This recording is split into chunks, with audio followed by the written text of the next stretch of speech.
Noite linda para acompanhar a notícia para o trabalho. Estou aqui com a Camila Montandon, ela é terapeuta. Seja bem-vinda, Camila. Obrigada, é um E prazer nós estar vamos aqui. falar sobre como ter uma conversa difícil. Isso mesmo. Como é que será ter uma conversa difícil? É possível, Camila? É possível. Conversa difícil, né? Ela é inevitável. A questão é como a gente ter uma boa conversa difícil. É estabelecer esses limites, ter um autoconhecimento, mas elas são muito boas no sentido de crescimento, né? Quando estamos dispostos, obviamente, a aproveitar esse conteúdo que surgiu, para crescer, para evoluir, para aprender, para conhecer um pouco mais de si e do outro. Hum, Então, infelizmente, elas são inevitáveis, mas podem ser essas conversas podem ser nossas grandes amigas. Nossas grandes amigas. Sabemos que a comunicação é uma grande chave para termos boas relações, mas mesmo nas melhores relações, às vezes se faz necessário conversar conversas difíceis. Mas o que você considera uma conversa difícil? Olha, uma conversa difícil, ela é aquela que tem principalmente conteúdos emocionais envolvidos, né? Essas conversas elas podem acontecer em todas as relações, né? Entre casais, entre pais e filhos, no trabalho, entre chefes, entre amigos, entre líder e funcionário. Sempre vai ter algum momento de uma conversa difícil, né? Então tem alguns contextos. Quando a gente sabe que o outro tem uma opinião diferente da sua, o outro tem uma personalidade um pouco mais difícil, mais rígida, ou quando nós temos uma personalidade mais rígida e mais fixa, quer dizer, a gente pode considerar só é difícil conversar com aquela pessoa. A gente também tem que ter um entendimento que às vezes é difícil conversar com a gente também, né? Os nossos autodiálogos, eles são às vezes Profundos. profundos, repetitivos, às vezes. Então, assim, quando você vai dar uma notícia desagradável, por exemplo, que você sabe que você vai despertar uma emoção difícil no outro, isso também é considerado uma conversa difícil, mas todas absolutamente necessárias, né? Eu costumo dizer que evitar uma conversa difícil, na verdade, às vezes está agravando o problema. Então, porque essa questão ela vai crescendo dentro da gente, se não bem elaborado. Então, ter essa conversa quando tem desacordos, sempre tem um caminho do meio, um ponto aí de intersecção para a gente encontrar, mas precisa de uma certa sabedoria para chegar nesse ponto. Eu falo aqui com Camila Montanon, terapeuta, e a comunicação já é complexa por si só, ainda mais em uma conversa difícil.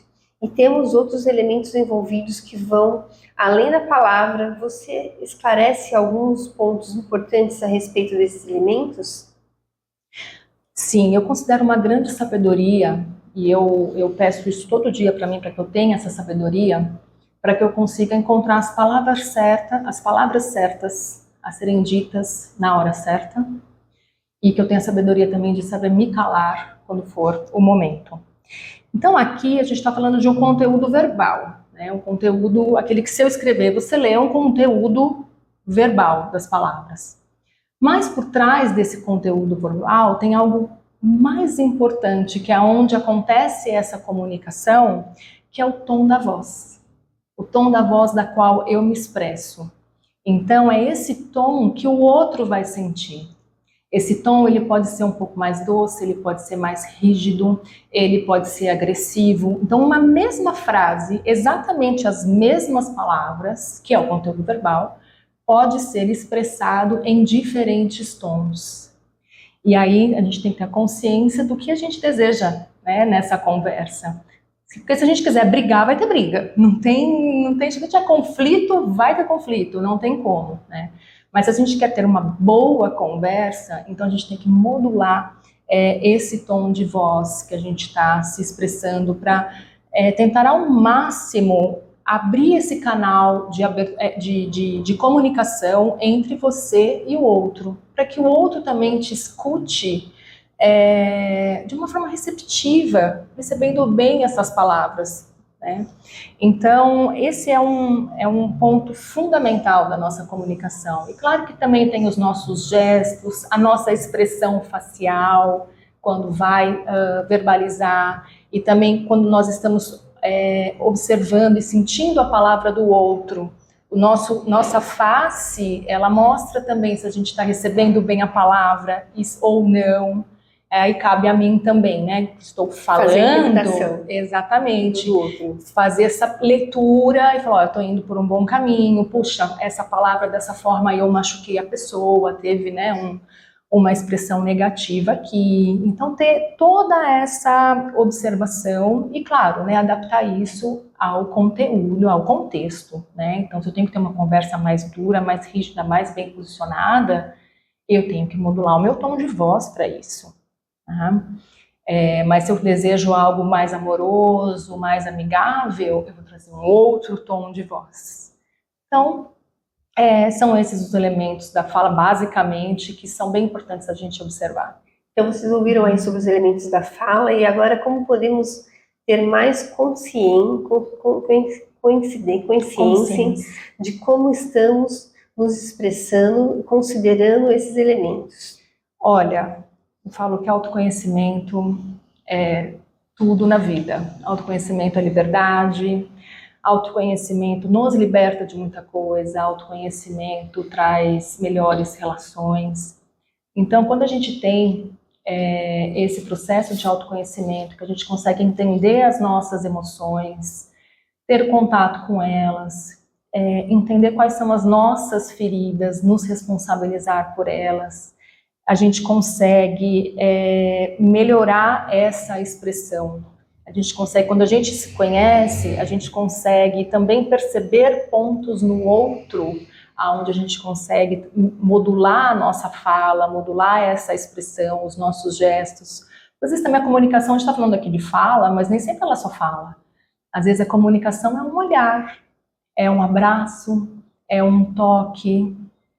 Aqui a gente também está se comunicando, nossos corpos se comunicam de alguma forma, e de uma forma bem expressiva, né? Onde a gente consegue tocar o outro. E é muito importante que a gente consiga discernir os nossos conteúdos emocionais em uma fala, em uma comunicação, porque eles podem interferir e causar grandes ruídos nessa comunicação. E aí fica aquela fala truncada, aquela fala que não chega a lugar nenhum, aquela discussão que os dois ficam meio que correndo atrás do próprio rabo, sabe? Não chega a um ponto em comum aqui na história. Então, quando eu conheço as minhas feridas e os meus conteúdos, eu consigo deixá-las numa caixinha por hora, né? Embora elas possam interferir aí, mas tem mais consciência. A fala ela não vem carregada desses meus conteúdos internos que eu vou jogar sobre você. E você não tem nada a ver com isso. Talvez você possa ter sido um gatilho para isso, mas não a responsável. E quando eu me conheço, eu consigo perceber isso. Então, autoconhecimento é uma peça-chave. Bacana, Camila. Ficou claro, então, que as nossas emoções influenciam muito em nossa comunicação. Mas, afinal, o que são essas emoções? Olha, as emoções, a gente confunde, né? Fala no dia a dia emoções e sentimentos, mas existe uma diferença, tá? As emoções é um processo inconsciente.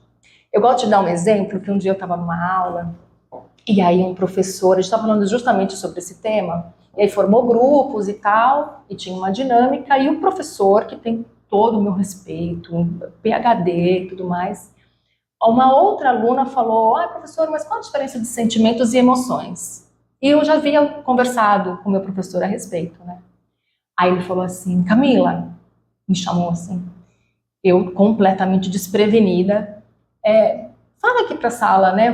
Qual a diferença entre sentimentos e emoções? Nossa, eu fiquei vermelha, me deu taquicardia, meu rosto ficou assim, parece pegando fogo, nas mãos trêmulas, que eu fui pega de surpresa. Já era, mas ali, né, profissionais fantásticos e tudo mais. Era um grupo de nutricionista, eu era a única fisioterapeuta psicanalista ali da história. Eu falei, nossa, que responsabilidade, né?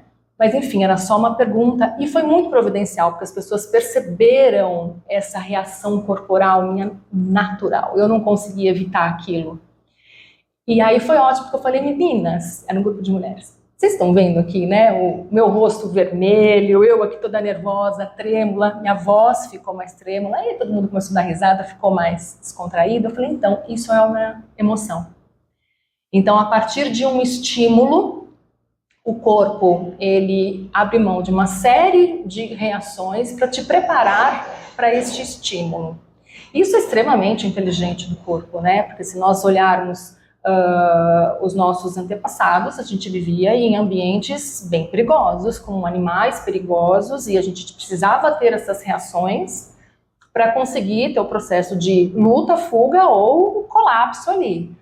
Só que esse cérebro, né, mais neste mundo, ele permanece até hoje com esses instintos, com essas ações, só que no mundo moderno, né? Então, os nossos perigos, eles são diferentes. E claro que isso também acontece com uma boa notícia, né? Isso tem tanto para nos proteger, como também para celebrar a alegria, a euforia. Então, a emoção, ela é um programa de ação coordenado pelo cérebro no sentido de gerenciar toda essa alteração corporal diante de um estímulo. E esse estímulo ele pode ser tanto externo, como ele pode ser interno também. Um pensamento, uma lembrança, e aí a gente lembra daquele momento maravilhoso e a gente traz toda uma emoção gostosa a respeito daquele momento. E aí é interessante, porque quando eu começo a perceber essa emoção, a ter consciência dela, e aí eu dou um nome. Eu tô com medo, eu tô ansiosa, eu tô alegre, eu tô feliz, eu tô triste. Aí a gente tá falando de sentimento.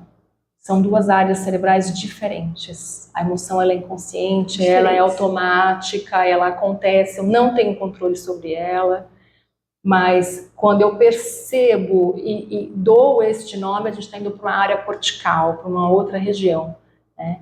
E aí eu consigo definir aquilo que eu estou sentindo, até a página 3 também, né? Porque tem uma série de elementos que envolvem essa definição, né? A história de vida, a cultura, uma série de coisas que definem o nome do sentimento que eu dou para aquilo. E é interessante essa percepção, essa diferenciação, porque fala-se muito, eu vou controlar as minhas emoções. Não vamos, mas quando a gente tem consciência delas e tem um treinamento dessa percepção, eu consigo ali ter um tempo para que eu consiga decidir melhor, ter uma melhor decisão daquilo que eu vou fazer com aquilo que eu estou sentindo. E isso acontece muito num diálogo difícil, numa conversa difícil. Então, às vezes eu trago uma fala que gera um sentimento no outro, esse sentimento do outro me traz uma resposta que gera um sentimento, e aí em segundos eu tenho que elaborar isso e elaborar uma fala para conduzir essa conversa para um melhor caminho. Então é importante a gente ter essa percepção daquilo que a gente está sentindo. E foi bacana você falar sobre o melhor caminho, porque a próxima pergunta é se queria que você deixasse dicas para quem precisa se preparar para ter uma conversa difícil. Olha, a conversa difícil a gente tenta evitar, né? A gente não vou falar nada, para não gerar confusão, para não gerar conflito, mas nem sempre esse é o caminho. Porque se você consegue realmente passar por cima daquele conteúdo, elaborar aquele conteúdo, tá tudo bem, então talvez essa conversa não seja necessária. Mas se aquilo fica ruminando, reverberando dentro de você, uma hora vai explodir, tá?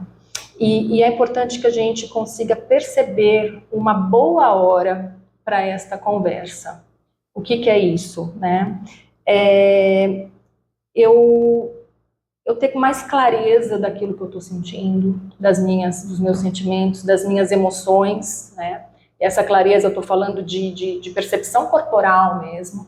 Às vezes eu estou ali com a taquicardia, um pouco ofegante, tensa. Será que é um bom momento para essa conversa? Porque eu também vou reagir a isso, né? Então, estar relaxada, calma, com clareza dos meus conteúdos, com clareza daquilo que o outro fez também, que possa ter me machucado, ou que eu possa ter machucado ou chateado o outro também, né? A gente sempre tem a tendência de falar do outro, mas a gente também, às vezes, tem uma palavra mais rígida, uma ação que não é daquelas que a gente mais se orgulha. Isso acontece, obviamente, a gente precisa se conhecer e se responsabilizar por isso. Então, quanto mais eu posso ter consciência das minhas emoções, dos meus sentimentos, mas o que não é interessante é deixar com que isso conduza a essa conversa. Então, quanto mais distante eu estiver daquilo que está fervoroso aqui dentro, melhor eu consigo me expressar. E se as emoções começarem a borbulhar demais, tanto, né, em si como no outro ou nos outros, né, essa conversa pode ser coletiva, talvez seja um momento para parar por ali, tomar uma água, respirar um pouquinho e retomar essa conversa.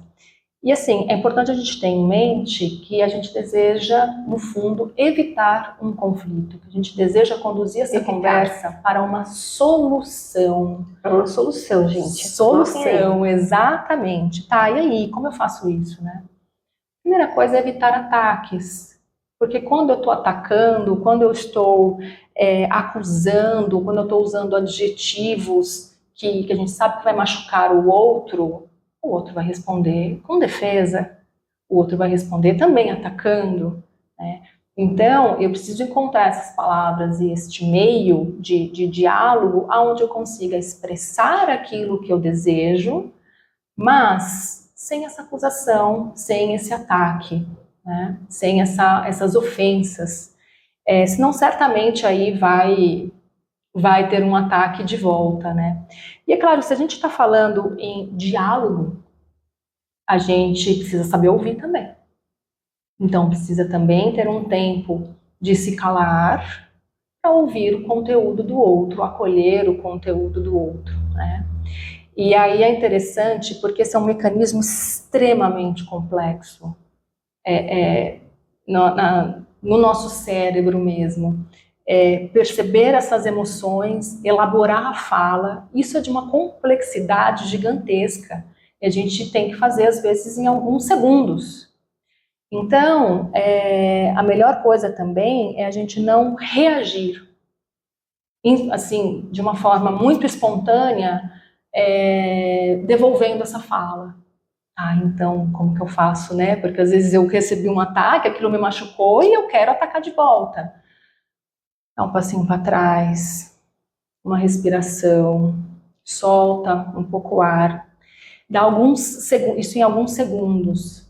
Alguns segundos para você elaborar isso e encontrar um melhor caminho, uma melhor frase, melhores palavras, em tons, manter a calma para trazer essa devolutiva. E aí fica, né, aquele ping-pong de uma forma mais harmônica, onde as pessoas se entendem, mesmo que elas não concordem umas com as outras, né? A gente não é obrigada a concordar com tudo que o outro fala e tá tudo bem, mas esse acolhimento do ponto de vista do outro, essa escuta, essa abertura, manter esse canal aberto, tanto da fala como da escuta, é extremamente importante para que a gente tenha uma boa conversa difícil, né?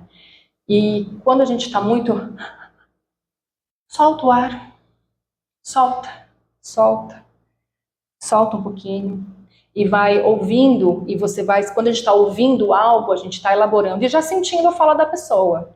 Se a gente perceber no nosso corpo que, nossa, que vontade de explodir, recua, respira, solta o ar, mantém o foco da direção da onde você quer seguir com essa conversa, que é uma solução, né? Mesmo que não seja a melhor solução do mundo para os dois, mas dessa forma a gente sempre encontra um ponto em comum, aonde pode ser harmônico, pode ser amigável nessa conversa.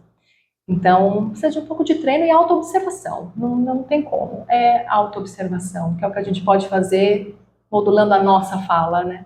Não tem como. E já pensando em observação, né? Qual a mensagem principal você gostaria de deixar para as pessoas que estão nos assistindo? Olha, eu falei bastante aqui sobre isso e eu repito, autoconhecimento. Autoconhecimento. Se conheça suas dores, conheça seus potenciais, conheça seus sonhos, aquilo que te move. A gente fala só em feridas, né? Mas A gente não é formado só de feridas, obviamente, só de dores, obviamente.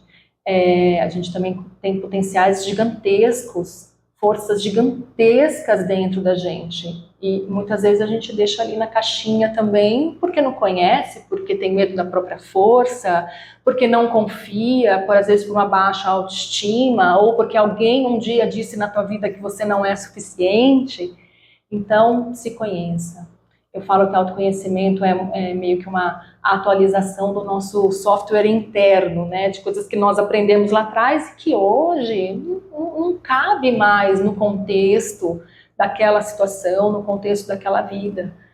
E como que a gente percebe isso?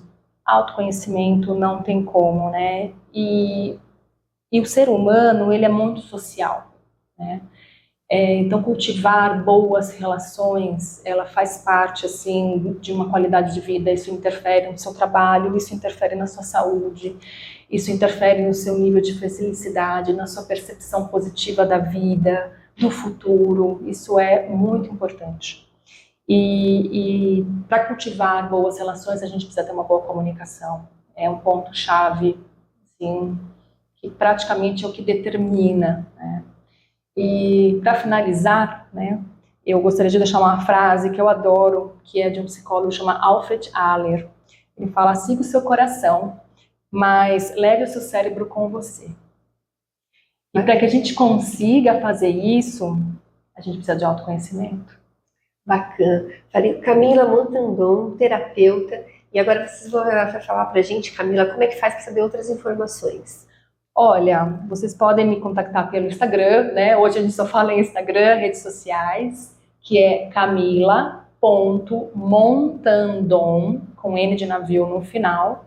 E ali, embora o meu Instagram não seja tão alimentado, né, de conteúdos como eu gostaria, mas certamente se mandar uma mensagem ali, eu vou ver e vou responder com todo carinho. Se tiver alguma dúvida e mais algo que eu possa ajudar, eu fico à disposição. Quer passar o WhatsApp também? WhatsApp, meu WhatsApp. No meu próprio perfil já tem o link para o WhatsApp, mas eu deixo aqui, que é 11 99241 1411. Podem me chamar. Foi um prazer recebê-la aqui. Quero agradecer ao Nilson que está do outro lado das câmeras e pedir a Deus Pai Todo-Poderoso para continuar aqui, à frente dessa ferramenta de comunicação, levando informações que transformem.